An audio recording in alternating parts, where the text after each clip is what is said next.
Hello বন্ধুরা, আজ আমরা চলেছি নতুন একটা ভিডিও নিয়ে। বন্ধুরা, আপনি যদি আপনার চ্যানেলের মধ্যে জাস্ট একটি ভুল যদি আপনি করে থাকেন, ঠিক আছে, বা আপনি যদি ওই ভুলটা আপনি করেন, তাহলে কিন্তু আপনার চ্যানেলটি কখনো মনিটাইজেশন অন হবে না। হ্যাঁ বন্ধুরা, কোনো দিনই আপনার চ্যানেলে কিন্তু মনিটাইজেশন অন হবে না। এবং আপনার চ্যানেলে যদি মনিটাইজেশন অন হয়েও থাকে আর এই ভুলটি যদি আপনি করেন, তাহলে কিন্তু আপনার চ্যানেলটি কিন্তু সঙ্গে সঙ্গে মনিটাইজেশন কিন্তু তারা অফ করে দেবে। একটা ইউটিউব চ্যানেলকে যখন আপনি মনিটাইজেশন অন করতে যাবেন, সেই ইউটিউব চ্যানেলের মধ্যে কিন্তু 1K সাবস্ক্রাইবার এবং 4000 ঘন্টা ওয়াচ টাইম কিন্তু আপনাকে কমপ্লিট করতে হবে। এবং 4000 ঘন্টা ওয়াচ টাইম যখন আপনার কমপ্লিট হয়ে যাবে, তখন আপনি কিন্তু মনিটাইজেশনের জন্য কিন্তু অ্যাপ্লাই করবেন। এবং অ্যাপ্লাই করার পর কিন্তু ইউটিউব টিম কিন্তু সাথে সাথে আপনার চ্যানেলটি কিন্তু রিজেক্ট করে দেবে, যদি আপনি এই ভুলটি যদি আপনার চ্যানেলের মধ্যে করে থাকেন। তো চলুন বন্ধুরা, সেই ভুলটি কি। বন্ধুরা, একটা ইউটিউব ক্যারিয়ারে অর্থাৎ একজনের ইউটিউব জীবনে সবথেকে বড় বাধা হয়ে থাকা এই রিউজ কন্টেন্ট। এই রিউজ কন্টেন্টের কারণে কিন্তু অনেক ইউটিউবাররা কিন্তু মাঝপথে কিন্তু ইউটিউব ছেড়ে কিন্তু তারা চলে গেছে। ঠিক আছে, আপনার হয়তো একটা নতুন চ্যানেল আছে, ঠিক আছে, সেই চ্যানেলে যদি আপনি প্রথম থেকে যদি আপনি মেনটেন্স না করেন, তাহলে কিন্তু আপনার চ্যানেলের মধ্যে রিউজ কন্টেন্ট কিন্তু চলে আসবে। আর আপনি এত কষ্ট করে এত মেহনত করে 1K সাবস্ক্রাইবার এবং 4000 ঘন্টা ওয়াচ টাইম আপনি কমপ্লিট করছেন, এবং কমপ্লিট করার পর যখন মনিটাইজেশন অ্যাপ্লাই করবেন, তখন কিন্তু আপনার চ্যানেলটি কিন্তু সম্পূর্ণরূপে কী হবে, রিজেক্ট করে দেওয়া হবে। ঠিক আছে, তাহলে ইউটিউব টিম যে আপনার যে চ্যানেলটি রয়েছে, সেই চ্যানেলটি যখন আপনি মনিটাইজেশনের জন্য অ্যাপ্লাই করবেন, তখন তারা কি কি চেক করে। বন্ধুরা, সর্বপ্রথম যেটা চেক করে সেটা হলো আপনার যে ভিডিও, অর্থাৎ আপনার চ্যানেলটি কোন থিমে, অর্থাৎ আপনি কোন ধরনের ভিডিও আপলোড করেন। আপনি কি ব্লগিং ভিডিও আপলোড করেন, নাকি এডুকেশনের ভিডিও আপলোড করেন, নাকি গেমিং ভিডিও আপলোড করেন, ঠিক আছে, নাকি আপনি মিক্সিং কন্টেন্ট আপলোড করেন। ঠিক আছে, সমস্ত কিছু কিন্তু তারা কিন্তু চেক করবে। আপনি যদি আপনার চ্যানেলের মধ্যে মিক্সিং কন্টেন্ট আপলোড করেন, যে আজকে আপনি ব্লগ ভিডিও আপলোড করেন, কালকে আপনি গেমিং ভিডিও আপলোড করেন, তারপরের দিন কোনো একটা স্টেজে প্রোগ্রাম হচ্ছে সেটা আপনি আপলোড করে দিলেন, এক্ষেত্রে কিন্তু আপনার চ্যানেলটি কিন্তু সরাসরি রিউজ কন্টেন্ট ক্যাটাগরিতে চলে যাবে।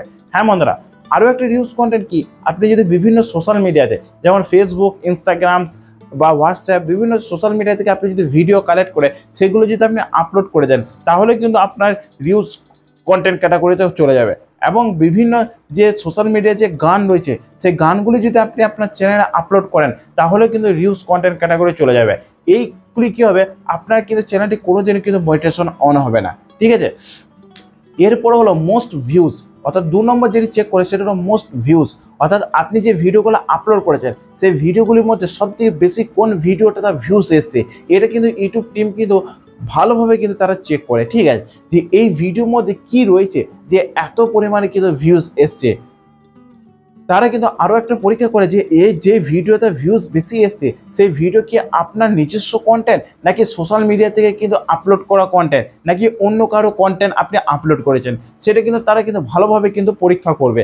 আর সেটা যদি আপনার নিজস্ব কন্টেন্ট না হয় এবং সেই ভিডিওতে যদি আপনার নিজস্ব ভ্যালু যদি আপনি অ্যাড না করেন, তাহলে কিন্তু সঙ্গে সঙ্গে আপনার চ্যানেলে কিন্তু রিউজ কন্টেন্ট ক্যাটাগরি চলে যাবে এবং আপনার চ্যানেলে যে মনিটাইজেশন সেটা কিন্তু তারা কিন্তু রিজেক্ট করে দেবে। ঠিক আছে, এরপর হলো যে নিউ ভিডিও, অর্থাৎ নতুন যে ভিডিওটা আপনি আপলোড করেছেন, সেই ভিডিওটা কিন্তু তারা চেক করবে যে সেই ভিডিওটা আপনার নিজস্ব ভিডিও নাকি অন্য কারো কন্টেন্ট আপনি আপলোড করেছেন।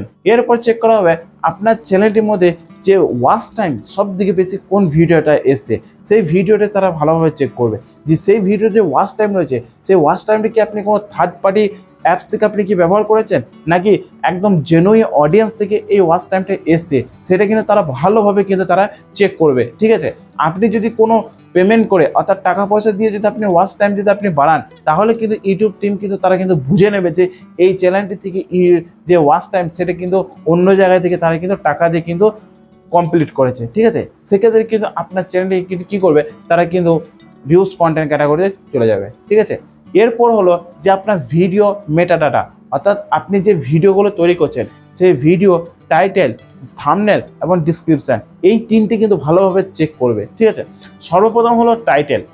আপনি যদি আপনার প্রত্যেকটা ভিডিওতে যদি সেম টু সেম একই ধরনের টাইটেল ইউজ করেন, ঠিক আছে, সেক্ষেত্রে কিন্তু আপনার চ্যানেলে কিন্তু তারা কিন্তু রিউজ কন্টেন্টে দিয়ে দেবে। আর 2 হলো থাম্বনেল।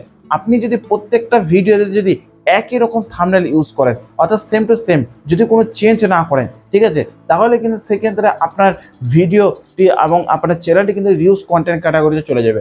এরপরে রয়েছে ডিসক্রিপশান। এই ডিসক্রিপশানে কিন্তু অনেকে ভুল করে এবং অনেকে জানে না যে ডিসক্রিপশান কীভাবে লিখতে হয়। তো বন্ধুরা, আমি এরপরে যে ভিডিওটা তৈরি করব সেটা ডিসক্রিপশান কীভাবে লিখতে হবে সেটা আমি আপনাদের দেখিয়ে দেবো যে কীভাবে একদম পারফেক্টভাবে আপনি ডিসক্রিপশান লিখবেন, ঠিক আছে। আর এই ডিসক্রিপশানে কিছু ভুল যেমন অডিয়েন্স কিন্তু করে থাকে, সেগুলি হলো যেমন কি ডিসক্রিপশানে যে কিওয়ার্ডগুলি আছে সেই কিওয়ার্ডগুলি কিন্তু একদম সেম টু সেম তারা কী করে ট্যাগে ব্যবহার করে দেয়। এর কারণে কিন্তু ডিসক্রিপশানের কারণে কিন্তু রিউজ কন্টেন্ট চলে আসে এবং অনেকেরই ডিসক্রিপশান আছে যে একদম সেম টু সেম একই ডিসক্রিপশান, সবগুলো কিন্তু নোটবুকে কপি করেছে, সেইগুলো কপিগুলো কিন্তু প্রত্যেকটা ভিডিওতে কিন্তু তারা কিন্তু সেম টু সেম ডিসক্রিপশান কিন্তু তারা কী করছে পেস্ট করে দিচ্ছে, এক্ষেত্রে কিন্তু রিউজ কন্টেন্ট আসবে। আর 3 নম্বর হলো চ্যানেলে অ্যাবাউট সেকশন, অর্থাৎ অ্যাবাউট সেকশনে আপনার কিন্তু চেক হবে, অ্যাবাউট সেকশনে তারা দেখবে যে আপনার চ্যানেলটি কোন ধরনের চ্যানেল, ঠিক আছে। এবং অ্যাবাউট সেকশনে যে ভিডিও যে লিঙ্কগুলি রয়েছে, ঠিক আছে, সেই লিঙ্কগুলি তারা কিন্তু দেখবে যে সোশ্যাল মিডিয়ার লিঙ্ক কিন্তু এখানে রয়েছে কিনা, এবং এইগুলির মধ্যে কোনো এক জায়গায় যদি আপনার কোনো কিছু ভুল থাকে বা তার প্রবলেম থাকে, ঠিক আছে, তাহলে সেই ক্ষেত্রে কিন্তু আপনার চ্যানেলের মনিটাইজেশন কিন্তু রিজেক্ট করে দেওয়া হবে, ঠিক আছে। আপনি আপনার চ্যানেলটি প্রথম থেকে আপনি একদম পারফেক্টভাবে নিখুঁতভাবে আপনি কিন্তু সাজিয়ে যান, ঠিক আছে। আপনি কখনোই অন্য কারো কন্টেন্ট আপনি ইউজ করবেন না, আপনি বিভিন্ন সোশ্যাল মিডিয়ার যে ভিডিওগুলি রয়েছে সেই ভিডিওগুলো আপনি ইউজ করবেন না, আপনি নিজস্ব যে ভিডিও রয়েছে অর্থাৎ নিজে ভিডিও তৈরি করে সেই ভিডিওগুলো আপনি ইউটিউবে আপলোড করুন। আশা করি আপনার চ্যানেলটিও কিন্তু খুব তাড়াতাড়ি মোটিভেশন অন হয়ে যাবে। বন্ধুরা, ভিডিওটি যদি ভালো লাগে অবশ্যই লাইক করবেন এবং চ্যানেলটি অবশ্যই সাবস্ক্রাইব করে রাখবেন এবং পাশে থাকা বেল আইকনটা অবশ্যই প্রেস করে রাখবেন।